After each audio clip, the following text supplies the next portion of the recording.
大家好，我是陈老师。给大家看一下啊，大家好，我是陈老师，看一下有没有声音。这又没看就好笑了。好，大家好，大家新年快乐哈！大家我就记得我们在去年的时候啊，我们的直播啊是在1月1号啊，今年呢、又往前调一天，到不了我们12月31号。所以说呢，2023年的1月1号跟到2023年的12月31号，我们都在直播呀。所以是说，我们就有了什么？有一个善始，也有一个善终。因为下一次直播啊，就是我们2024了。在此啊，恭喜大家新年快乐！2024年龙年行大运啊！好，那我们来直接进入我们的主题哈。那我们今天呢、在岁末的时候啊，大家有什么问题哈？我们等下多个时间，我们可以聊聊。那今天可能会延长，如果大家没事的话，我们多聊聊也没什么关系。那等一下老师会去跨年。那个背景啊，老师这个实景啊，老师现在在那个我们的办公室啊，咨询室这边，所以是说啊，等下这个咨询室结束之后，我就带着金毅老师啊，跟我家的一些公主们，我们就走去101，我要去看烟火。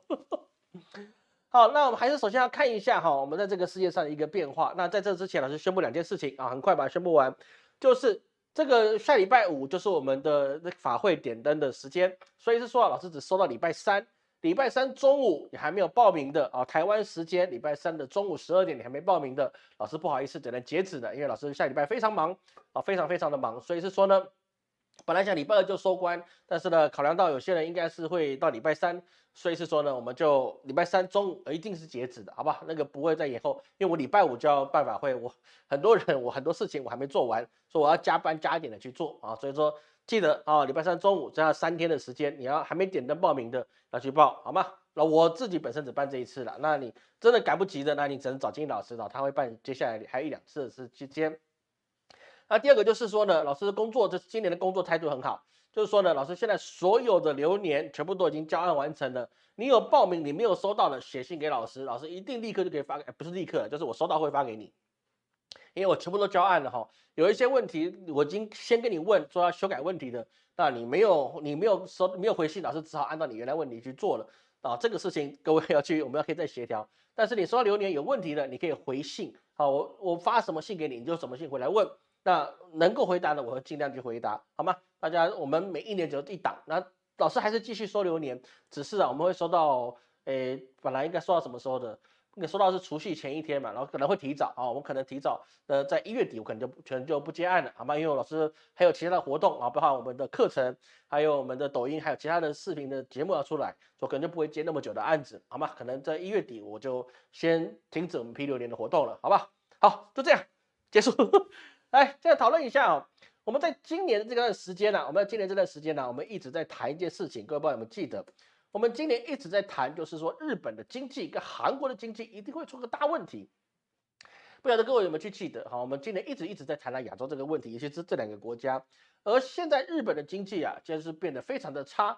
主要的原因啊，除了说我们之前讲到一些客观的环境之外啊，最大的原因是因为日本现在的首相啊，他醉心于玩弄政治，也就是说，他一直想要完成他们经济以外的事情，都要把它做好。就是说，跟美国的关系，还有希望能够在台海的问题之间呢，取得一个自己不败之地。因为你只要是在台海之间发生了变化，对日本一定都是坏事。然后这个我们要先讲出来一件事，就是台海之间呢，如果发生了统一或者武统或合统，无论怎么统或是怎么样的紧张环境，对日本来说没有好事，也没有好结果，因为它的钓鱼台、他们的这尖阁诸岛一定会被中国完完死死的给它守住，不可能再去给他在那边说啊，那是他们自己的东西，那是不可能的事情。所以说，整个经济海域还有他们的他们的一个领海的问题啊，都会受到南北夹击，就是北方是俄罗斯，俄罗斯你跟他处不好，那南边的话，你台湾如果被收回去了，那它整个航运整个贸易还有整个一个国防安全呢、都会受到极大的挑战。加上韩国人也不可能在他那边，所以对日本来讲啊，岸田首相他最大的目的就希望他能够维持到一个自己国家的一个能力一个地位存在，所以他必须也只能够亲美。他没有其他的路线可以选择，因为他如果一旦亲中啊，他有个问题就很大，就是说你间隔主导一定得要放弃，这个没有办法选择的事情，他这个是没办法选择，他亲中这一定要放弃，你亲美可能还可以挣扎一下，但最终还是被中国收回去，只要台湾被收回去了，那个钓鱼台就是间隔主导一定是被收回去的，那个没有办法，所以他这个岸田政府啊，其实我们看他说啊，民调很低，现在掉17%，等于说是真的是历史上可以倒数就是前3名差的。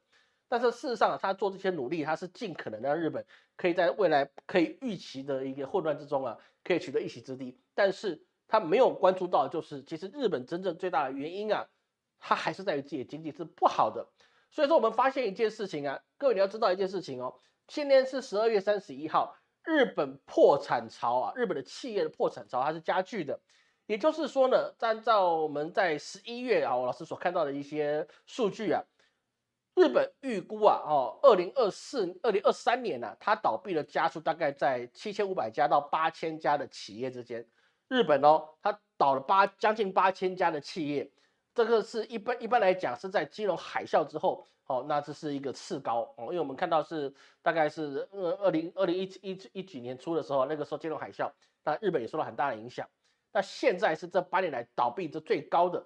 没有战事，没有重大的一个太大的问题，但是日本它的企业是加剧的倒闭，而这个状况在日后也会更加的严重，因为日本有什么呢？他们在这个疫情之后啊，他们做出了零融资，就是说你零利息啊，或者是零抵押，你就可以去贷款。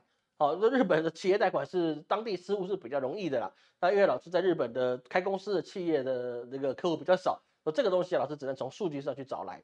所以他们的零融资就是说，一个企业你是可以零利率，然后加上是零抵押，你就可以跟银行融资起来做生意。所以日本它的经济可以维持到一定的状况啊，是它的零利率政策啊，其实是很久远以前就已经定下了，那让日本的经济可以维持在一定的一个脉络之间。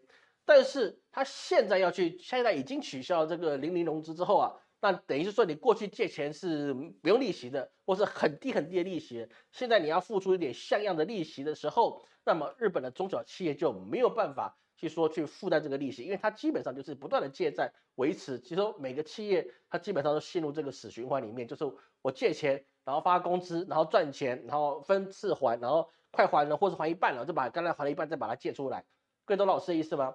假设我跟这个银行借的就是1000万日币，那么我今天做生意，然后来发薪水，然后呢我赚了300万，这300万呢我拿200万我还到银行去，那还到银行去是不是我们越还越少？没有，因为我在需要周转的时候，我又把这个还进去200万再借出来，然后再去做，所以说你越掏掏到后面，你可能那个洞就变得比较大啊，但是它可以提高它的融资额度，因为他们的政策是要保护他们的企业。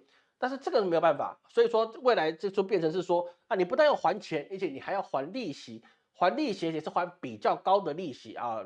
到那个状况来讲，企业它就没有办法8个坛子7个盖，盖来盖去不穿帮，就变成8个坛子4个盖，你一定会断裂。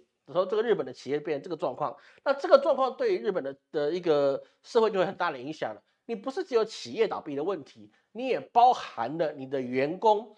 他是不是有就业率的问题？如果员工的就业率已经不足了啊，他已经找不到班上了，那么他去领失业救济金，那也是有极限的。所以是说，你去领了失业救济金，然后呢，增加了政府的一个压力，因为政府本身就已经没有这么多赚钱的企业去给他缴税了，那么你又让员工去失业了，所以说你整个社会的恶循环又会开始去形成。那这个时候，日本又推出了另外一个政策，就什么呢？加班时数的新法上线。也就是说啊，你过去你可以当社畜，对不对？你早上从鸡叫干到鬼叫，是不是？你早上那个可能一开始6点就要出门去挤那个刚开始的电车，然后晚上呢坐末班车回去，所以我们在日本的动画电影常看到，是不是这种社畜然后极限压榨的状况？这老师实在是不能理解日本极限压榨的状况，然后中国还去学他996。长时间的工时是绝对产不出更高的产值的，这个是在任何地方都一样，你只能是让员工听话，但是你没有办法让他爆发出更好的一个创造力，这个是没办法，因为你累到没有力气了。一件事情啊，老师以前跟一些日本的朋友谈过，他们也无法理解哦，这一样的事情在台湾你可能顶多加班2个小时，对不对？你可以6点下班，8点可以做完了，不行，你8点做完了，但是主管没有走，你不能离开。那主管在办公室里面干嘛？没干嘛，他就在那边打接龙，然后你就不能走，因为他留下来就觉得说我要看着你们陪你们，然后呢，然后你不走了，别人也不能走，被恶性循环，本来可以做完的事情就做不完了啊。所以说到这个状况，日本提出了加班时数的新法上路之后，你加班就不能加班，你要让他提早下班啊，就是变成是说你加班是有限的。那么在这个状况之下呢，就会产生了很多很多的后遗症，就是说你原本做事的方式你不成功了，你本来一件事情可以做10个小时做完，现在你可能提早做完，那你接下来你没法去协调你的那么多能力要去干嘛，所以说这个到后面还会遇到了很多的企业上他们的体制上要调整，或者是说他本来承接很多业务量，但是现在又变成是说裁员不够，你还要再减工时的状况之下，你又要增加人力，那这个东西他们借贷又要产生的费用。所以日本未来的经济啊，可以如我们之前所预期的，它只会每况愈下。你要改好的状况是比较低的啊，比较难的。加上我们上周谈到的啊，包含了丰田还有其他的，那么汽车产业现在已经面临到一个生死存亡的关键。有人是说啊，日本现在Toyota 他们发明了一个什么类似中国老头乐的那种3轮的那个电动车，然后这个东西在市场是不可能会成功的。老师这边可以预告各位，丰田想要去模仿中国老头乐啊，就有一个3轮的这个电动车，然后时速可以达到50公里，这个东西是不会成功的，因为你3轮的车子你是需要停车位，停车位这个事情在日本、在台湾、在韩国、在香港这都是不够用的，所以是说你一个机车你就变成要一个汽车停车位，这个事情不可能成功，在整个环境也不可能成功。那么你在中国别人已经有老头乐，他就不需要你丰田的汽车的出来那个3轮车。说整个状况之下，这个他们已经陷入到一个就是什么死马当活马医的状态，说他们要开始奋斗向上啊，无论是他们想要去挽救这个他们自己的一个高科技产业，比如说呢，那个台积电啊，在熊本啊，好像在熊本吧，是不是？然后去开那几个厂，基本上台积电他们自己会留一个心眼，他不会把最高科技的很快的在日本去投产，因为日本人学习也是很快的。日本人学习速度啊，其实不亚于台湾人，然后任何亚洲人其实学习速度都很快。因为老师各位之前有说过，日本他现在之所以会强大，那是因为战后他去美国去喂订单给他。那日本刚开始做的很差，是靠着不断的模仿仿冒，然后去做一些粗制滥造，做久了啊，做熟了，你就变成熟练的工人了，他们才有所谓的日本制造很精细。那是因为他优先被美国的订单所喂饱。那后来日本把订单转到台湾来，然后台湾也被喂饱了，台湾的后来的经济也发展很好。所以说，像这个状况，台湾人自己也知道，我不可能把我自己的压箱宝直接放到你日本那边，去日本开跟去美国开都是一样的意思，那是为了美国要分担这个风险，分担台湾海峡这个风险，所以说我会让你到日本去开。但日本不然你日本开，你对台湾没有台湾台积电一点用意都没有啊，没有好处啊。你日本的这个薪资比较高，那你利润就会下降。对不对？然后呢，你把东西交给他们，他们又可能把那个机密泄露出去给他们自己日本人哦，那他们对于台积电一点好处都没有，所以这个东西大家都会防，都会防。就算在那边开，那么成本也只会比美国低一点，你不可能比台湾还要低，因为日本的薪资啊现在是越来越低是没错了，但是它还是比台湾稍微高一点吧，应该是这样吧。不过想想他们一个月这个20-30万日元的收入，我也觉得他们也是蛮辛苦的。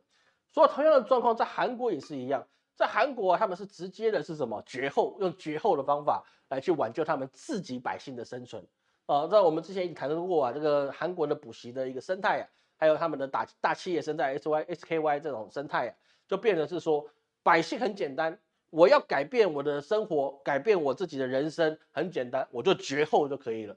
嘿，绝后是什么？我不生小孩。我结了婚，我不生小孩，对不对？我们就没有霸凌的问题啦，是不是？我也没有收入负担很大的问题啊，我也没有很多的那个补习费要支出去的问题啊。我路边卖个泡菜，卖个炸鸡，卖个汤饭，我自己可以活下来，那你就挺好啦。就是我不去首尔啊，不然我通车去也可以啊，反正晚上我不用去接小孩啊，我不是挺棒的吗？所以说他们直接以绝后的方式来去因应他们自己的一个生活，所导致了你韩国它未来的10年，他们的经济会呈断崖式的下降。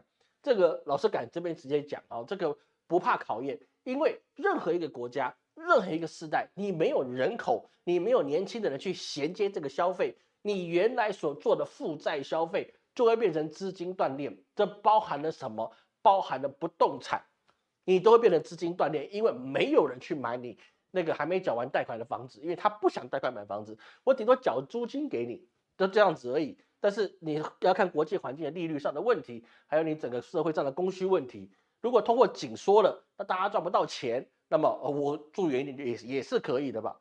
说韩国它的一个经济会呈断崖式的下降，竞争力也是一样。你培养一个孩子上到大学，你至少需要花20年的时间，然后把它变成一个 SKY 里面的一些高级工程师、医生啊，或者是你做医美的也好，你是需要时间的。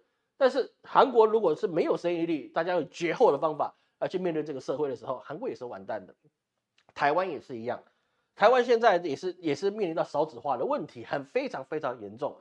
所以老师最近跟一个朋友在谈呢、我说你一直跟我讲你要买房子，你买是买，因为你是可以的，但是你问题是你要去想，你买这个房子之后，你说你要以后你可以为小孩去准备，你还没有生，但是你买这2间房子就已经去了你的收入的70%，你只剩下30%用于生活，那你不会觉得很累吗？他说觉得房子会赚钱。老师你不懂，未来两岸统一之后啊，那个大陆人会来台湾买房子。我跟大家讲一件事，还是一样，我说你一定很少看我节目。两岸统一了，中国的百姓不会来台湾买房子的啦。为什么？他们连海南的房子都不买了，谁还买你台湾的房子啊？你可以懂老师的意思吗？他连海南的房子都不买了，我买你台湾房子干什么？是不是？那福州一些房子，你不要看1线城市，4、5线城市那房子多到你烂掉，你多到你真的是你随时随地去买，你都可以去议价的状态。所以你虽然说是1线城市它有维持，但是它实际上在4、5线城市你已经房子没有竞争力了。那他们房子都多到不要的，还来你台湾买干嘛？然后台湾生活，然后受我们的敌视吗？这是不可能。所以这个你要去知道，中国以外的这个台湾、日本、韩国整个经济都会变得非常非常之差。所以是说，再次提醒各位，一定要去往中国或者是东协国家去发展。所以有些朋友就问老师说，泰国啦、马来西亚、印尼啊、菲律宾啊这些地方，老师都很多贵客。想让老师说说那边的经济怎么样？那菲律宾我们就不谈了啊，它自取灭亡，我们没有什么好说的。但是印尼、越南还有包含了马来西亚、泰国甚至是辽国，也就是中国说的老挝，这些地方都是可以先去卡位或先去发展的。为什么？因为那边的国家的百姓会越来越有钱包含泰国，他都想发包一个横贯泰国的一个快速铁路，这东西他现在发包出去，那谁要去接不知道。但是他们都已经有这个想法，是说我要把一个像类似中国“一带一路”的资源来去盖我自己的东西。所以说，他在这个时间，百姓在未来他会越来越有钱。比如说那个中老铁路吧，中国跟那个辽国的中老铁路，它现在基本上是满班，然后还要加开。过去很多人说他这个中老铁路是没有用的，你是没有人会去做的这是完全是这么穷的人，你去帮他盖铁路干嘛？但是现在就是怎么样满班。你满班代表是说你两边交流是很多，无论是这边过去或者那边过来都是一样。所以说有人的地方他就会有钱。所以说你就刚才讲到泰国印尼、马来西亚、新加坡本来就很有钱的，不需要我们的钱，对不对？那还有什么菲律宾可能过一段时间会好一点，还有这些东协国家，越南。你们要去那边的话，你找一个你能够接受的国家，因为不是每个国家你都可以接受啊。我不是叫你去那边买房子，而是留意那边你自己的竞争力在那边可不可以获得发挥。毕竟说实在的，可能对那些地方的百姓跟那些同胞有一些失敬但是毕竟知识跟能力的落差还是有的知识跟能力落差还是有的，眼界那些还是有的。所以是说你现在过去，那你的优势会比较大一点，那找到机会状况也比较多一点。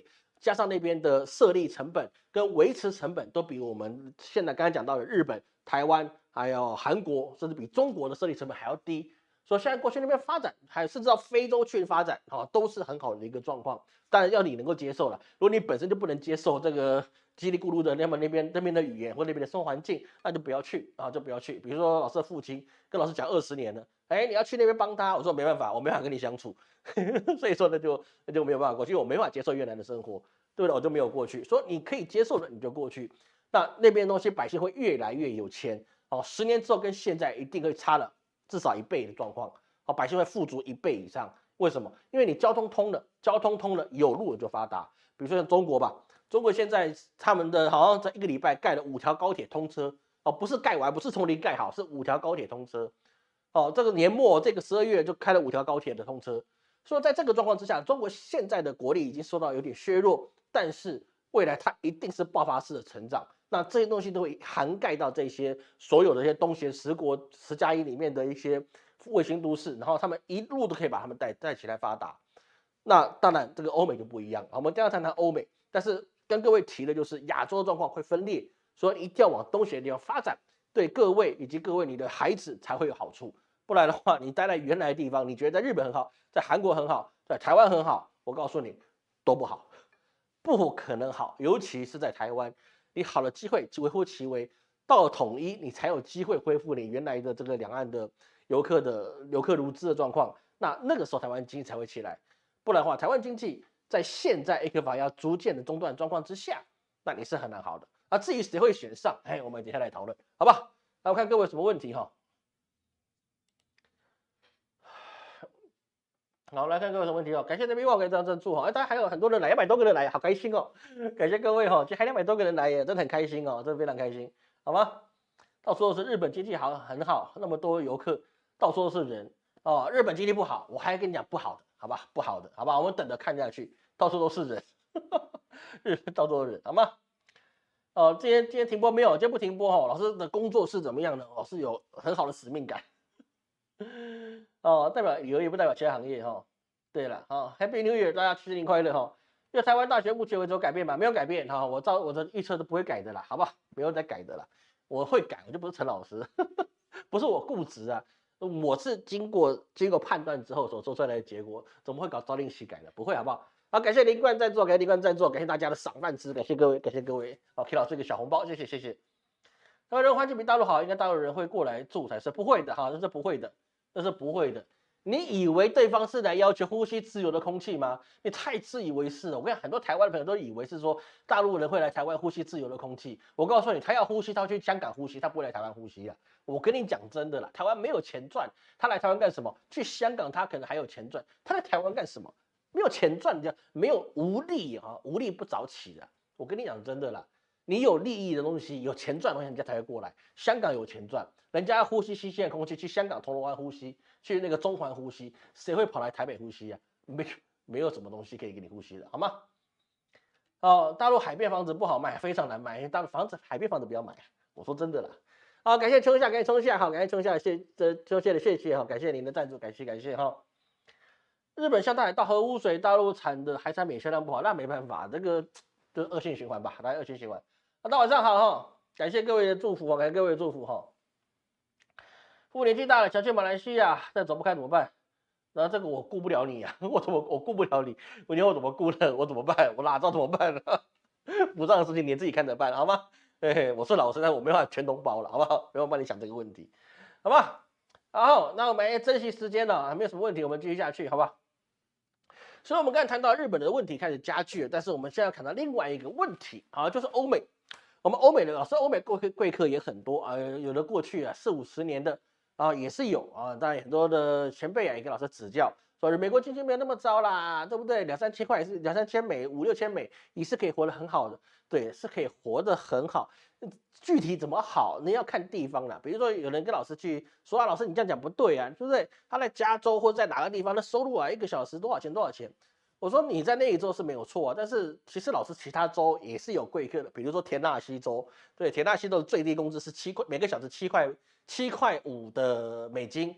田纳西本来这个穷州嘛，对不对？那7.5呢？你加州好像是12块还是16块，我忘了。那你两个就很大的落差了，是不是？你看呢，1个小时如果算是8块好了，那一天工作8个小时，8864，一天64块美金。64块美元，那你换到22天，那你最低工资1个月可能才2000多块美金而已，2000多块美金，当然那边住的成本也是低，所以说很多状况之下，你说2000多块、3000多块，在美国会不会很好过？我觉得很难过了。2-3千块的美元，我在台湾生活就好，我跑去美国干嘛？对不对？一罐可乐你也得1-2块美元吧？是不是？那我为什么不在台湾我喝那个1块半的，就1块还2公升的可乐就好了呢？对不对？所以每个状况不一样，每个状况不一样。所以说我们看到在这个在理财的书里面有一本书叫做《穷爸爸富爸爸》Rich Dad and Poor Dad 这个东西他们是一个日裔的美国人，也就是罗伯特清崎所著作这个书。那这个时候他就拍了一个什么呢？拍了一个视频叫做什么？让你贫穷的制度跟美国垮台的影片。他预期的是什么呢？预期是美国的金融系统即将崩溃，对不对？它里面的一个比较大的 slogan 是什么呢？ slogan 就是说我们现在正处于一个帝国的结束。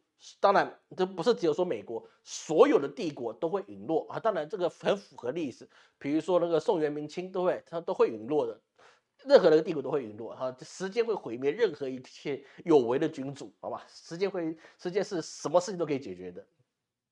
所以说啊，那个罗伯特清崎啊，他现在对美国的一个贫富差距以及潜在的影响表示担忧。那认为是说，美国如果不处理这样子的贫富差距，好，资源过度集中啊，就业率不均衡的状况之下的话，还有你的华尔街里面做了一些手脚太多了，那么他将在他有生之年可以看到美国的经济的一个崩溃。那这个是有没有可能的啊？这个有没有可能的事情呢？其实我们要看到一件事情。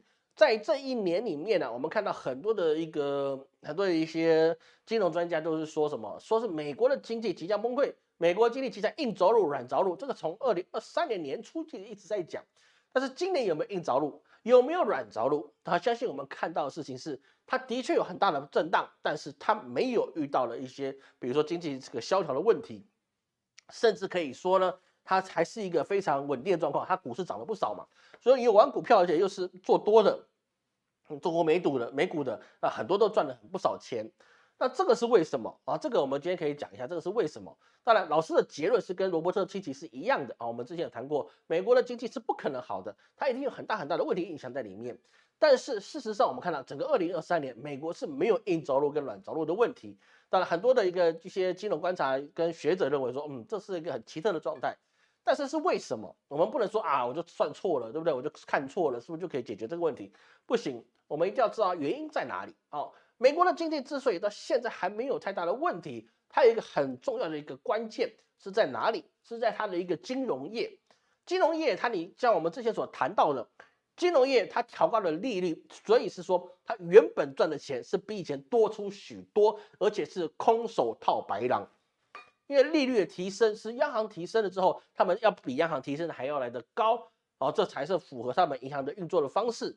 所以说，它本来在之前2021年、2022年，这在我们在 QE 的时候，它是用极低的利润放贷出去，但是这些利润，它这些的贷款有一些是可以浮动的，比如说企业贷款或者个人的信用贷款，不是都是房贷啊，房贷有些一锁就20-30年的，对不对？那你原本的信用贷款跟房贷还有信贷啊，房贷没有了，就信贷跟企业贷款，它是会随着利率的波动而造成的是说它的一个收入的提高。那这个提高对百姓是有害的，对企业是有害的，但是对金融业来讲是非常有利的，这是其中之一。第二个东西啊，各位你要去记得一件事情，很重要的事情是。美国的金融业，它不但去吸收了很多他们利率调高的一些好处，所以是说现在利率慢慢的转鸽，对他们来讲有影响也不大，反正他们现在收入非常好。第二个最大的原因是因为欧洲因为乌俄战争的原因，很多欧洲的有钱人，还包含了一个什么以巴战争啊，各地方情势不稳，美国所造成这些局势不稳的状况，所以很多欧洲跟中东的富豪。把他们的钱就很早的就已经移到了美国里面，所以说金融机构里面去吸收了很多来自欧洲以及部分中东富豪不一定是政要这很多富豪的钱进入到了美国，所以说现在金融业是满手头寸，它不缺钱用，所以是说这些钱会跑到哪里去呢？这些钱就跑到溢出在什么股市里面。说原本这些钱是散落在QE 的时候，它是散落在全世界各地的金融机构里面，但是它结束 QE 之后，它要把钱全部抽回去，回到它美国的本土，因为它利率提升了，因为利率提升了，所以说我不需要冒险在其他国家去做杠杆，我直接把钱放在美国的银行里面，我就有利息收入。那金融业再把这些钱去转投到股市跟其他的一些金融工具里面。所以是说，他们就获得了很好的收益，有钱，所以说我们看起来出现任何问题的时候，它都是荣景，甚至连就业率看起来都是荣景。但是这个荣景，它是基于高利率，我们必须要去争取更高的收入，来维持这个高利率的一些支出，包含了房贷、车贷、信用卡，甚至是信用贷款。所以说现在的状况是，他把欧洲，尤其是欧洲这些国家，当成了美国经济的充电宝，也就是说，我拿欧洲的资源，你打仗了，你总是需要钱放在安全的地方嘛，比如说你一些外汇的波动啊，这些都是问题。所以说，他把这些钱就吸到了什么？吸到了这个美国里面，也包含了英国脱欧，这个是一个很重要的关键。英国脱欧本来有些钱，欧洲的钱它是集中在英国的伦敦，因为英国它是央格鲁集团的，所以说它那边是很安全的，它算是欧洲的金融心脏。但是你现在脱欧了，所以说这个状况就跑到德国的法兰克福，还有就是说钱更大量的会跑到美国去，因为战争它这个东西一定会进行这样的一个模式，所以就造成了什么？造成的是说你现在整个经济看起来都很好，都是变成是因为你是大集团、大资本家，他们满手的现金赚到不要不要的，所以说看起来一切都好。但是对于百姓来讲，通膨虽然看起来是降温了，那包含比较有钱的州，包含加州的百姓啊，这些是有报告的啊，不是老师自己讲哈。那他们百姓都无感之外，包含有2/3高资产的这些美国群众，他们所做出来的调查都是看衰明年的经济。为什么？因为如果没有继续战争的话，这些钱它怎么涌进来的？它就有可能在利率降的时候再流出去。你再流出去的时候，你是不是又会抽掉你市场上的资金？说现在这个通膨虽然降温，但是未来的经济为什么还是看坏的？原因就很多地方是在于这些钱最终都是资本家的钱，而不是百姓真正是有钱。你所有的一些公司盈利变得好的原因，都还是因为通膨，你涨价，所以是说你的业绩变得好。那甚至有些公司它的负债杠杆是比较低的，比如说你亚马总这些东西，或者是你这个 Meta，或者是你这个 Twitter 那个 X，或者是 Starline 这些东西，它可能本身的负债就自己本身资大过于债的状况之下，那么它对它的影响当然就是很少。所以很多状况啊，有些人说可能是因为 AI 的问题啊，很多的原因。那其实这些高科技的东西，对于美国的百姓，它是很难去运用的，因为美国的百姓有70%都是高中毕业，就是做他们的服务业啊，剩下30%是精英阶段，就是你大学以上的人啊，还没去吸到白色面粉的，好，那些都是他们是另外一群人。70%高中毕业的状况来看，那么这些人并不能够受益于 AI 的状况，那么这个所谓的现在的一个兴旺啊，就有点像唐朝，怎么样？这个唐朝的长安城很繁华，但是百姓不怎么有钱都不怎么有钱。为什么？因为钱都被地产商都被这些士族豪门所掌握住了，所以最后会造成了唐朝衰败的原因，就是因为你的贫富差距太大。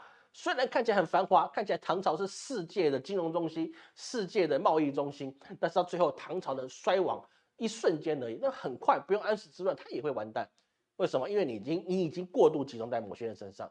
所以罗伯特清崎他说的这个美国的帝国的陨落啊，其实它是其来有自的，而不是说他今天只是想出个书，然后他以他这个看法。其实他看法其实是比较是看到是你一般百姓他没有办法再透过这些东西可以妥善的翻身，因为利率压还喘不过去之外，通膨它已经涨上来的，它不会跌下去，涨上来的钱它不会跌下去。但是如果哪一天它的成本变低了，它还是维持这个高度，它只是不会继续涨而已。各位了解这个意思？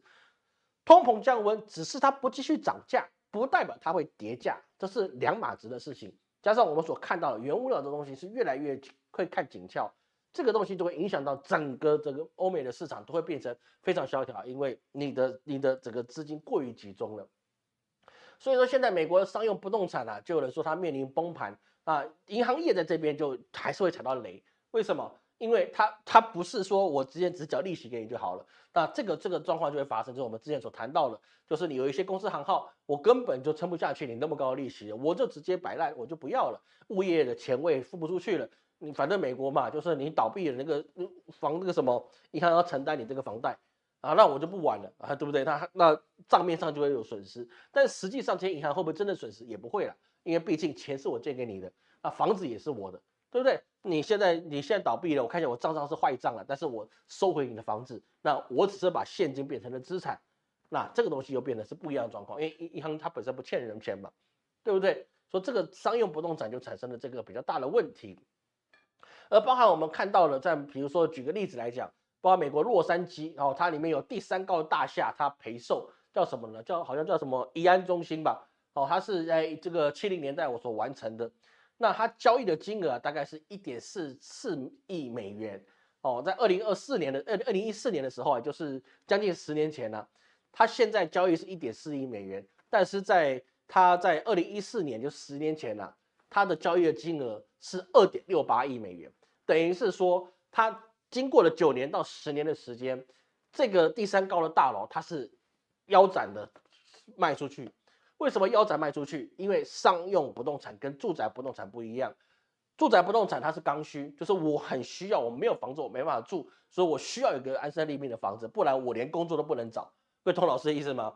在美国、在日本、在韩国都是一样，你没有地址哦，你没有地址你是不能够去上班的，人家不会用你。那台湾不一样哦，你不地址那些不重要，重要是你能来准时上班，又能够加班，然后领的又少，那很重要。在美国不是啊，你没有地址你不能上班啊，对不对？说住宅它是刚需，说无论如何哦，你要么就上班有住址你去上班，不然你就当红历史咯，那个没有办法，你当红历史，除非你已经上班然后再把房子卖掉。然后那个可能就另外一个话想，但是如果你要去上班，你要去找工作，你就必须要有一个 address，这是一个特殊的地方。但是商用不动产对他们来讲就不是刚需，我公司倒了就是倒了，对我倒了就完了就完了。员工可以从你今天从了一个可能是 director， 然后变跑去当一个 waiter 都有可能，对不对？但是房子我不要，就是倒了就是倒了，那所以说我这个卖不掉，我这个钱就卖不掉，对不对？原来我虽然是2.6亿去买进来的，但是我卖出去可能就腰斩的价格就1.47亿卖出去，所以这个状况就变成是说它没有办法去周转，是变成企业没办法周转。企业没办法周转，你的员工就没办法周转，员工没办法周转，那这个东西又沦落到美国政府的头上。美国政府必须给这些已经下岗的员工给他失业救济金。那你给他失业救济金，这钱哪里来？那美国政府国库去掏，那你的税收已经没有了。那跟日本一样，你税收已经没有了，然后你又要去负担这个失业救济金，然后还有就是说你的那个他们所做的替代工作，可能薪资也比较低，然后又造成恶性循环。所以说啊，在《纽约时报》就有说到一件事情，就是什么呢？美国总统川普啊，他任内挑起了中美贸易战啊，他自封为关税人，也表示他明年大选，假设2024年啊，现在还是2023嘛，所以说明年大选正常。他如果胜出后，如果他又回国美国总统啊，他除了要对中国大陆施以进口投资限制的强硬措施，就变成超级关税人，那也要怎么样呢？也要对所有进口的商品课征10%的关税。各位也要听老师讲的事情是什么呢？这是《纽约时报》讲他，不是我讲他。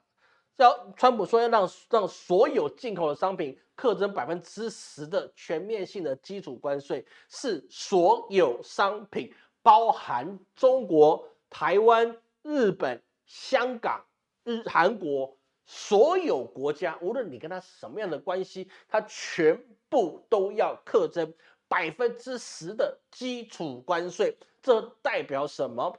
代表的是美国百姓，你的生活成本又要提供10%以上。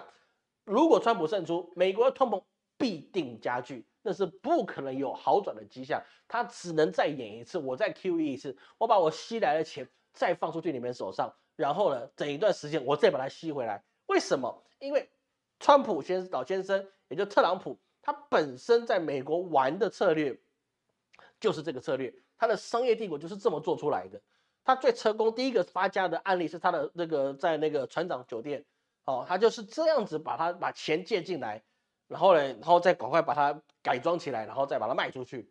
所以说他就是很习惯的把钱集中，然后借来集中，借来集中，借来集中，然后再去不断去割韭菜，割韭菜，割韭菜，这是他的一个习惯。至于他会不会选上，好，那是另外一回事，好吧？这是另外一回事。我们在年底的时候，2024年要选举前，我们再来一次美国总统大预测。因为现在到底是谁选不知道，选举不知道。所以说我们现在可以确定的事情是说，谁跟美国靠得近，未来的他自己的经济就会变得很糟。那谁跟美国靠很近呢？刚才讲过，日本、韩国、台湾，对不对？台湾不用统一，就美国就可以把你推死了，因为10%的基础进口关税，那么我们的成本就增加多少？是不是？我们跟中国不一样，我们跟中国不一样，这些东西可能就回到我们身上来。所以，我们所有的一个出口，如果都要增加这些关税的时候，那我们进口，那我们是不是还会有其他他们国内的通膨？因为他们所得到的这些原物料都要涨价的时候，他们出口的商或采购的商品，他们一定也会增加价格。那么我们的通膨也会增加。所以这个恶性循环就会在跟美国为中心的国家就会产生很大很大的问题。那么澳洲更不用讲，它现在是充电宝，以后它还要把你抽干，为什么？因为就是这样，好10%的货物税，基本税率，那还要怎么玩呢？是不是？那就完全没有办法去做。所以说，为什么老师说这个东西未来往东协那个地方去走会比较好的原因，还有基于东协这些国家有 RCEP， 好，还有 CPTPP 这些的一些机制，让这些跟中国比较亲近的国家，他们可以获得比较少的通货膨胀，因为关税很低，甚至是零关税的状况。中国又是负担起全球27%的工业品制造，那当然亚洲地区的状况又是仰赖的更深。你可能欧洲它不一定要用中国的产品，但是亚洲你绝对需要那个中国制造的工业产品。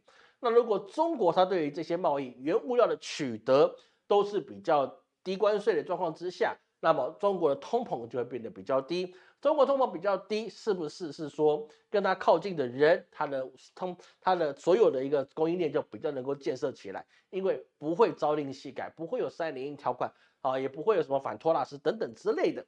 所以是说，东协国家一定会慢慢的起来，哦，一定会慢慢起来。10年之后一定比现在强1倍，这个是没有问题的事情。这些东西啊，这个我们可以从所有的公开资料里面都可以去查。那比较有趣的是什么呢？比较有趣的就是那个美国有养老基金啊，据说它的基金也是投资在中国，为什么呢？不知道，反正他们就是这样搞吧。所以说，在这个整个世界局势很混乱的时候啊，很多的一些在世界各地的外资啊，他们就有在想是不是要往印度去发展，要跟韩国去做。但是韩国这个问题就有很大的问题，也就是他们本身已经用绝后的方法来停止他们的痛苦，停止他们百姓的痛苦。那么这个东西从韩国里面的钱可能还是会再出来，但是印度现在的问题又有其他的问题。那我们接下来谈一件事情。但是说到这么多啊，我们还是要确定一件事情，就是美国它还是很多大企业是很赚钱的，然后现在都还很赚钱。比如说我们刚才谈到的，哦什么呢？比如说刚才谈到那个 X Twitter 那个 Starline 的马斯克，哦，做特斯拉那个马斯克，他2023年一天赚3亿美元，一天赚3亿美元，哦，特斯拉了啊，那个他自己是实际上赚多少我不知道，但是呢，他们的一个包装媒体写出来，他一天赚3亿美元，哦，很可怕啊，怎么这么会赚钱的人，对不对？啊，这跟我们礼拜三的更新是有关系的啊。礼拜三我们来更新，让你认识自己，好不好？礼拜三记得要看。所以说，在这个状况之下，那个各位要去记住哈，你在哪里发展？如果你在欧美发展，未来你遇到的挑战不会是你过去20年所听到别人在欧美发展如何好，那是过去，未来不可能这么好。一定要去记得，老师跟你讲，老师希望每一个人都好，老师不愁美不愁欧啊，老师有亲戚都住在欧洲，住在美国，我希望大家都很幸福快乐。但是你现在才要去欧美发展，为时已晚。然后你要注意到这个问题是会很大的，好吗？我看各位有什么问题哈，我们等下进入下一段。要看各位什么问题哈？哎呀，感谢各位哈，日本游客多年，日本贬值厉害，日元现在要升起来了。中国跨年到处都是人，中国跨年应该都是人啊，中国人就人多嘛，对不对？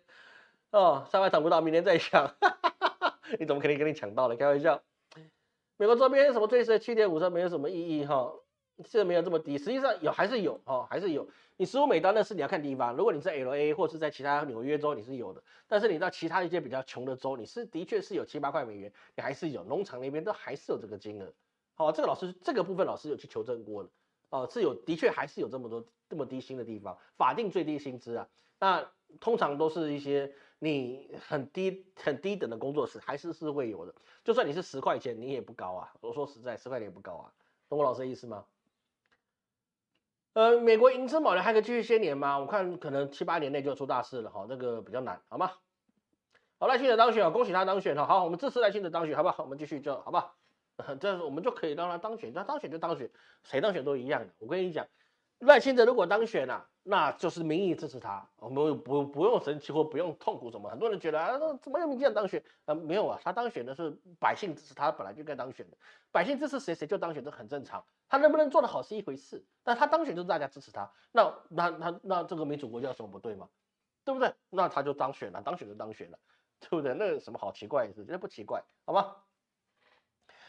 杭州的卖到了15.5，正式公继续截止到22，那是人民币，人民币跟美金是有差别的。好，感谢节目上赞助，感谢节目上赞助，感谢大家今天的赞助哦，感谢大家今天我们还有300多人，非常感谢各位的支持哦，这个300多人呢，也算是一个对老师很大的鼓励，因为今天毕竟是跨年嘛，好不好？哦，目前预测侯康趋势很准哦，那没关系，我看看这时间吧，好不好？哦，杭州麦当劳，京东是900日元时薪，还蛮东京哦，900日元时薪，900日元时薪不算高吧？如果你去，我记得好像在那个日本，好像做超商大夜班，好像都破千嘛，破千日元了嘛。老师，2023年那个路的图案什么时候处理？我就说了嘛，2月4号，你那跨年这个2月4号的立春前，你就把它划掉就可以了。我们之前上礼拜讲过，因为每个礼拜都在讲，等每个礼拜回来听嘛。那老师什么时候出新的图？新的图已经请金老师设计了，老师已经准备做出来了。那今年的图会让各位贴在西方那种特殊设计过的帮各位去挡这个三煞方这个老师特别去设计，好吧？什么时候给各位就是在1月25号的时候1月20号会太早啊，1月25号太早了，会不会？我想一下，还是2月2号再给1月，反正我想一下好不好？这个设计出来之后各位可以在各种尺寸都给各位。各位在台湾你可以去超商直接把它印出来，超商印出来你要付给超商列印费不是说我老师给你免费的去印，然后你连超商印出来你就找陈老师拿钱，没有这回事的开什么玩笑？那个你要自己付费那个付是影印费，你列印费那个20块你要自己付不要说找陈老师拿钱没有我只有负责收钱，我不出钱的。然后是黄金是不是任何时间都可以买一点？有点零钱又怕美元走低，如果你只是零钱的话，你就留存你自己的本身货币就可以。老实说，那个买黄金、贵金属类的东西你要放10年，你一定会赚钱。放10年一定会赚钱。然后，如果你放不到10年，你就不要搞这件事情了你就把它变成你现金就可以了，好吗？过去预测全国命中都是过去运气好嘛，不代表这次也会中嘛，对不对？赖当选，兵凶战危。各位你要想一件事情啦。我今天就讲一件事情今天年底我随便乱讲，胡说八道一下了，好不好？你有没有想过，就算是侯友宜当选了，你离交接政权的时间要到5月20，难道他4个月时间他不能整出其他的幺儿子出来吗？你有没有想过这件事情？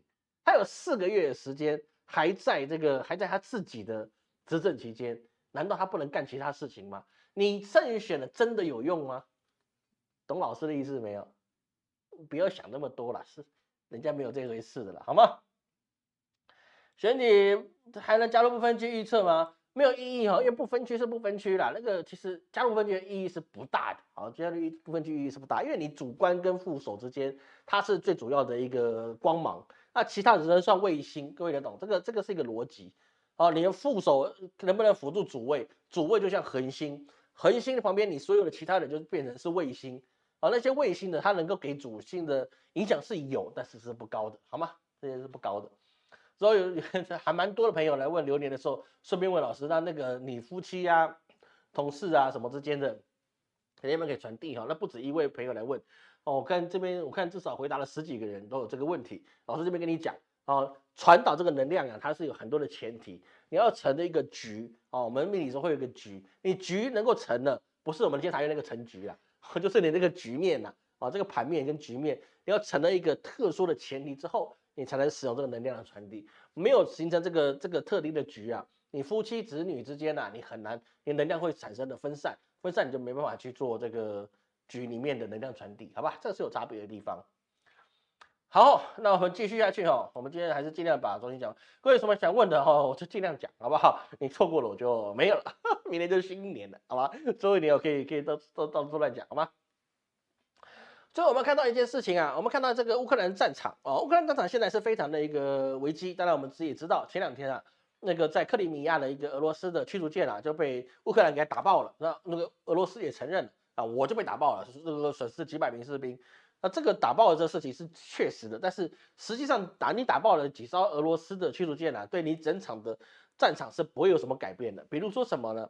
比如说现在的大量的乌克兰的女兵她现在还要上战场的，但是呢，女人你是没有办法去真刀真枪的去冲壕沟，然后或者是跟别人这个短兵相接，是没办法的。他现在大量的女兵啊上战场干什么呢？不是去做护理哈，那个不用护理了，你上去2个3个小时你就阵亡了，那直接跟回来，直接就地掩埋了啦，不用再护理了。那这个女性士兵啊，到乌克兰里面去上战场的最大的原因是负责操控无人机，他们要用无人机的方法来减低他们的一个人力的损失，因为他们已经没有人可以损失了。但是即使如此，啊，那个乌克兰的女兵啊，她只是操作无人机，但是他们的存活时间啊，也大概也平均下来啊，不是每个人都这样，平均下来你也只有2周的时间，那你也只有2周的时间。所以整个乌克兰的战场现在已经变得是说一面倒了，没有人会认为乌克兰你可以成功，也没有什么人愿意说我给你更多的钱、更多的资源，只有美国可能还愿意去给一点。为什么？因为这个战场必须维持，不维持的话，美国这样说不过去啊，美国就说不过去了。所以他们想办法维持，但是现在基本上共和党是不会让这个拜登啊，让这个乌克兰战场维持太多，因为你去投入一个你一定会输的战争，这对他们来讲是很不好的回忆，包含什么越战、韩战啊，还有那个阿富汗。都是很不好的回忆，所以说这个事情他们一定会想办法把这个战场要去更换，我们结束乌克兰战场，那俄罗斯赢了就赢了，但是不能让俄罗斯太开心，怎么样？所以说他们就要想办法开辟第2个战场是什么地方呢？芬兰。现在很多人认为啊，芬兰你开放了他们自己国内的基地给美军去部署，那当然俄罗斯就立刻跳脚反应，他要恢复以前在边境针对芬兰这些国家的一个军事敌对。那芬兰这个国家真的是过和平日子过太久了，我说真的，他们和平日子过太久了，都已经忘记了什么叫做血跟泪，所以他把他自己引狼入室甚至他们去威胁俄罗斯的一个地理环境啊，那是比乌克兰还来得好乌克兰比乌克兰还来得好，所以是说他们现在有在计划把芬兰变成下一个乌克兰，这个是有必要的事情吗？没必要，但是对美国来讲很必要。对芬兰来讲没有必要，他们只是明确认为我要加入北约，不然我会像乌克兰一样。但是你让美军进到了芬兰，去威胁了俄罗斯，那么你的芬兰你就会未来成为下一个乌克兰，因为你没有去武装的时候，别人不会碰你，因为碰你自己会出事，是不是？就像你那个现在的以色列跟那个巴勒斯坦这个加沙走廊那个事情，那你没有去，他本来以色列在那边屯垦区本来就会屠杀那边的百姓了，但是你去发了那500发炮弹、5000发炮弹，那他们现在不是更加的会去做这件事情吗？说你会以战引战，那芬兰他认为我就是要有这样的名气，我就是要这样选举，大家才觉得说我有做事，经济怎么样不重要，但是这个气势得打起来啊，对不对？那个边鼓得敲起来啊。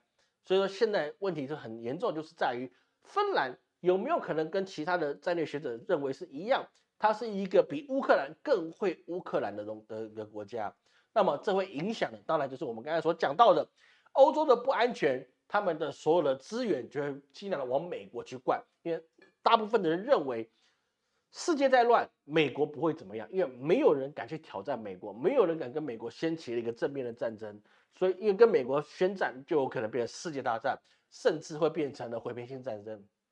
说放在世界最强的白人的国家里面，那是最安全的事情。那这个东西就值得去争议。如果这个事情真的即将台势又升高的话，那么美国就是拿欧洲的血肉去豢养俄罗斯的大灰熊，因为俄罗斯它在历史上都是这样，你越打它越强，你不打它分裂。冷战的时候，苏联就瓦解了，你不打它分裂，你越打它越强。二战的时候，那个苏联军队为什么可以跟德国一拼高下？就是你越打它越强，没有什么道理。他们的民族性就是这样，越打它就越强，你越去把它放着打冷战，它就越衰弱。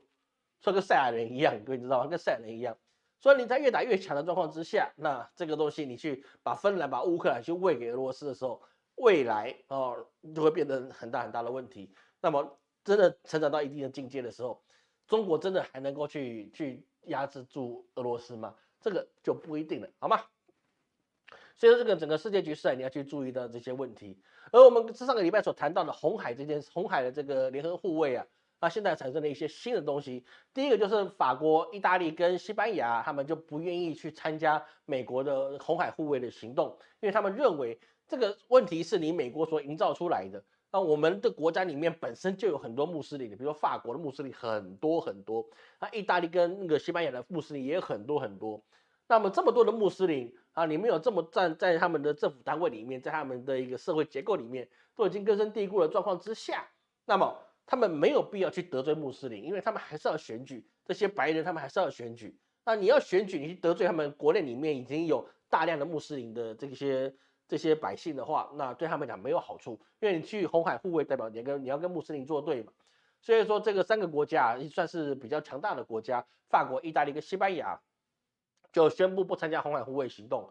那最大的变化是在于是说，埃及它本身呢，因为这次苏伊士运河是埃及很重要的收入，那你红海出现这个问题的时候啊，就会直接影响埃及它的收入跟它国家的利益。所以说，他现在正在协调，就是比如说在那些盖达或是一些真主党他们这东西，去做什么呢？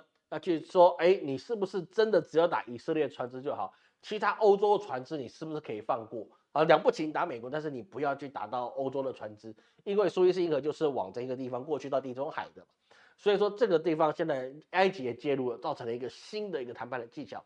但是我们知道，这个在2024的流年啊，这些谈判可能都会产生很大的一个变局。现在看起来是有在谈的过程之中，但是未来的状况啊，其实老师个人看的不是很看好的状态，因为你的以加沙走廊这个问题啊，美国不愿意去撤，而且鹰派逐渐抬头，那么你让穆斯林要去放过这些他们的好朋友啊，我觉得这个状况是有待观察啊，不能说他们一定不会放过，但是呢。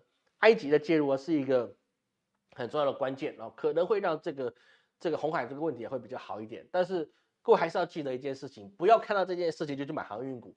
我才讲完没多久，然后前2个礼拜我才讲完没多久，就有朋友他们就去大买航运股，然后嘞没有然后了啊，有买股票各位就知道，那么就没有然后了，好吗？那个区域性是有差别的，好吗？从那个地方我们来看了，以色列它现在在美国的媒体啊，它爆出来就说，以色列货船在这个红海去求救啊，想让中国的海军啊去实施的护航，结果中国当然也是拒绝的。为什么？因为你的国家你自己派，你不是很厉害吗？很能打吗？那你派你自己的国家的军舰来护航，你找我干嘛？那找我过去呢？我不是得罪了穆斯林吗？不要忘记新疆还有穆斯林，对不对？很多地方都还有穆斯林，是不是？你跟穆斯林引起了仗，你叫我去给你护航，对还不对啊？因为在那些真主党他们啊，是明确的声明是说，他们不会攻击中国的船只。哦，他没有说不攻击欧洲的船只，但他意思说我不攻击中国的船只，但中国船只还要不要走那边？也不会，对不对？因为很多中国的船，他们的船的本身的挂的国旗啊，就不是中国的。你船长中国人，水手是中国人，但是船的国旗注册地不在中国，因为船它挂了旗，它可能注册在巴拿马啊，或者注册在什么瑞典。或注册在哪个地方，因为有关税的问题，然后呢就变成是说，你就算整船都中国人，但是你船的本身它是挂其他的国家的国旗，那也是会出事。说即使是中国人开的船啊，他可能还是走好望角那个地方过去啊，所以说非洲那条航路啊突然热了起来。但是呢，跟以前不一样啊，现在经过那个航路啊，不见得要补给，说好望角不见得会发财，但是因为他们可以直接的绕过去，差7天的时间嘛，又不是以前大航海时代3个月，对不对？现在要7天。所以就不一定会有这个问题，所以各位要去注意到，现在很多的一些在欧美的航运，他们的报价是很高的，但是他们影响的就只在欧洲跟美国哦，这些他们比较频繁的关系，但是其他地方，尤其是亚洲，它受到欧洲的影响的状况是很低的，因为亚洲的最早影响还是在中国，啊，中国是最主要的。你说能源吗？靠俄罗斯，靠伊朗，它不需要靠欧洲啊，是不是？说很多问题啊。这个东西各位去注意哈，不要看到被那个航海王的事件了，就认为我一定可以，然后一定可以，这样是不行的，好吗？所以说啊，这今天时间可能是比较不够哈，我们这本来后面还要讲到一些关于这个印度跟台湾的问题哈，还有我们阿根廷哈，那我们稍微提一下阿根廷好了。阿根廷我们之前所说过，它是用选举出来的一个电锯总统，电锯总统，但是这个电锯总统啊推了350多项经济的一个措施啊。让他们的国家里面的一个通膨啊，要突然翻了将近100%，说50%那个是前几天的时间，那现在又增加50%，然后它将来只会越来越高。比如是说我们的一个布宜诺斯艾利斯这个好像是首都吧，他那个酒吧老板就说牛肉他们自己产牛肉，但是它牛肉进口成本就涨了75%，牛肉涨75%。问题是阿根廷本身出产牛肉的，那你本身产牛肉的地方，你还可以涨75%，对不对？那包含你的油价也增加60%，那加上其他的一些民生必需品，比如说尿布啊、奶粉啊，也涨了1倍。所以说这个东西我们要知道一件事情是什么？它的货币贬值，它的一些民生必需品涨了1倍，然后呢，它的状况看不到未来。但是当然还是有经济学家说，你阿根廷这些的动作是必须要去做的，但是你没有这样子谈好这些周边国家的一些帮助之前，你就进行了这个所谓休克疗法，那么别人只看你是不是真的能够自己怎么样，自己觉醒，自己突然复苏起来，不然你是很难能够让自己的经济重新稳定的。为什么？因为你在进行了这一些所谓的你这些控制你的金融，或是你全部的公有企业全部私有化之前，你必须要有其他国家给予你的外汇，还有你的进口的东西必须先稳定。但是这个电锯总统他是没有先做好这件事情，他是直接的讲到自我改进，然后呢，就像中国一样，对不对？我闭关锁国，然后就练一个什么日月神教神打工，然后我就可以扶清灭洋。其实阿根廷现在做的就是这些事情，他希望能够扶清灭洋，一样自己神打一下，然后改革一下，对不对？来一个戊戌变法，我是不是就可以变成什么国富民强？不可能，做不到。你没有其他国家给你帮忙，你没有让利出去，让其他国家来进场来跟你去分享这些利益，来扶助你，然后大家可以互利的状况之前，你是做不起来的。所以阿根廷这个事情啊，它会影响到很多的一些美洲国家，就是说，因为你这个地方不稳定，那么它出产的粮食跟肉品也会不稳定，那后面很多连锁效应就会出现。所以说，2024年呢，它是什么样一个年份？它就是一个让你所有的国家，你都没有办法清楚到，你今天的盟友，你还是不是盟友？你今天的敌人，你还是不是会敌人？甚至是我们现在必须要去考虑到一件事情，就是你的气候变迁，还有你的能源，现在都变成分裂的很严重。2024年，老师节目结尾还是跟各位讲，你要保存好你的现金，把你的钱尽可能的留在身上，没有必要，你不要去创业，你不要去投资。如果你在2024年你想创业，那老师给你一个先决条件，扣掉你的创业成本，比如说你的办公室啊、你的设备，这些都是钱，叫做启动资金。这些所有的设置成本你花完之后，你要有维持1年的周转金，无论你哪个月开业都一样。你要有1年的周转金，也就是说我1年的收入都没有，我的公司还能够运作。你有这样的实力，你可以去开，没有问题，而且你不能借债，不能借钱哦，啊，不能借钱了，你本身就有这些钱，我有1年的周转金，那就可以去做。要记得做生意，我们是为了盈利，而不是预期我做这个生意就会盈利。各位懂老师的意思吗？老师有很多人做生意的朋友，他们出来创业是当月就有生意可以做，因为他们已经有客户了。他出来创业，他就立刻有案子可以去运行。那这样状况之下，在过去我们可以预期他有收入，甚至他可以直接有收入，这个是没有问题的。但是在2024年，厂商自己的预期，他认为他自己活下去，但是他下一个月可能就活不下去的状况都很多了。你怎么能够预期你立刻就会有收入呢？所以说你没有1年的周转金，扣掉你设计成本之后，1年周转金都没有，你不要创业。老师希望你发财，你发财你就多支持老师，对不对？所以说你不要去做这件事情会最好。买房今年最好是不要买，除非你没有房你会爆炸啊，你没有房你实在是没办法生活下去，不然你不要买房。车子不是刚需，我们没有车子，我没办法接送小孩，啊，没办法就生活的一些采买不方便，那或是接送家人不方便，是看医生不方便，那有道理。但是请买便宜一点的。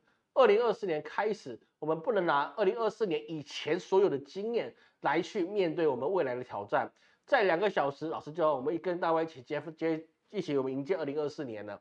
请记得，2024年是开始不能用过去的尝试所判断的一年。你所有的一切都要用全新的去学习、去整理，而不是只依靠自己过去成功的方法去说未来一定也是这样。不可能，办不到，门儿都没有。就这么简单，讲的就是这样，好吗？就是老师也是一样，我自己也不断的去学习改变。为什么？因为我不想被淘汰，我流量都这么差了，是不是？我还能被淘汰吗？不行，我要学习，我要把过去抛掉，我未来才能够更好。有时候遗忘、抛下，你才能够走得更远。虽然负重前行听起来很美好，但是呢，轻装简行，你才能够一日千里，不是吗？好，那后面的东西哈，台湾的选举我们没什么可以讲，还有中国的经济，今天实在讲不完了，我还一半没讲。其实我今天准备蛮多的，我还看看，我还一半还没讲。好，但是我们要跨年了，好不好？不耽误各位去看节目啊，去爽快的时间，好吗？各位还有什么问题讲一讲，我们赶快回答，好吗？总统不知道这个讲过了哈，那选举议题比较有依据哈，依据这问题可以上。侯康的是否能够当选？老师已经讲过了哈，这个侯友宜跟这个赵少康这个组合啊，他目前的当选几率是比较高的，但是我们还是要看那个他们竞选总部的风水，有很多的之类的东西哈，我们必须要去看，加权去看。但是如果干命格来看呢、那当然侯友宜他是比较略胜那么一小筹，那么胜一小筹，好吧？但是你说民进党难道没有高人吗？还会那个什么赖清德他们没有高人没有国师吗？还是有的啦，还是有的啦。那但是他们能不能自己化解的，就是看他们的力量，好吧？有力量，好吧？侯孝佩之后可能当总统是这样子哈。柯胜选几率有上升吗？不可能，他只有下降。我敢这么说啦，这个柯文哲能够胜选哦，你比乌克兰战争明天就结束还要来得悬，好不好？就是明天可能乌克兰战争就结束了。可能以色列撤兵了，但是柯文哲都还不会胜选，这样讲也会太过分了一点，好吧？这个没办法，这个专业不能让我安慰你，你知道吗？不是我没有讨厌柯文哲，好吧？我没有讨厌柯文哲，哦，那是这个跟我喜不喜欢讨论没有什么关系，他当选几率几乎趋近于零，好吧？趋近于零，哦，不用去想这件事情，我目前来看是趋近于零，好吗？老师推背图看的是2024年台湾很危险啊，准确不知道，我们看时间来验。2024年前5年跟后5年嘛，搞不好我错了，对不对？哎，这个不一定啊，预测是预测，反正我2018年、2019年讲过了嘛，那会不会应验？我拿时间来处理我，对不对？哎，拿时间来处理，我不是每个时候都会对，但是呢，只是对的概率比较高一点，但概率高不代表100%都会对，世界上没有完全绝对的事情，这老师的专业。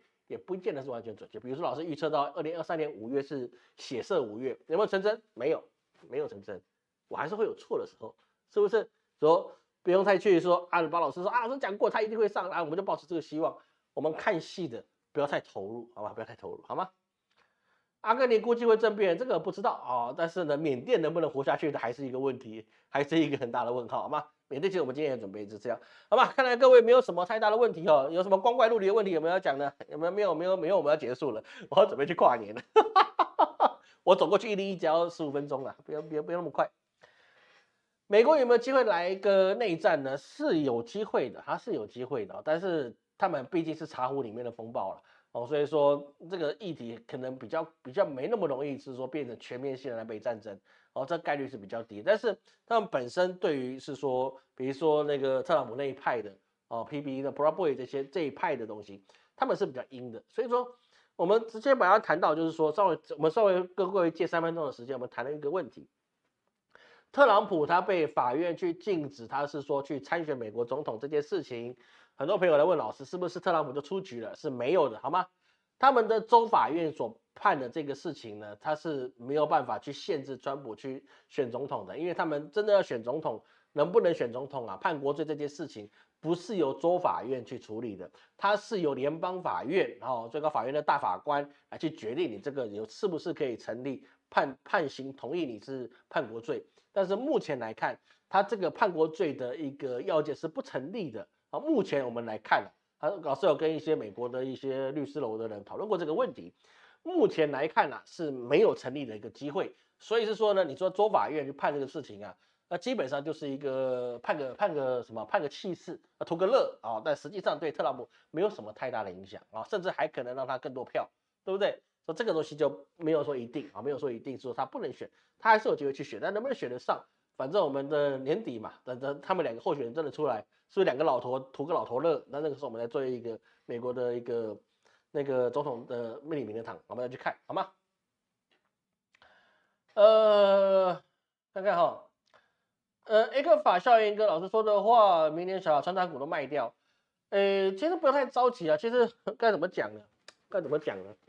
我觉得啦，这个历史的我老是相信的就是自己的技术、星象跟历史啊。然后我会从过去找出这个历史的一个轮廓概念。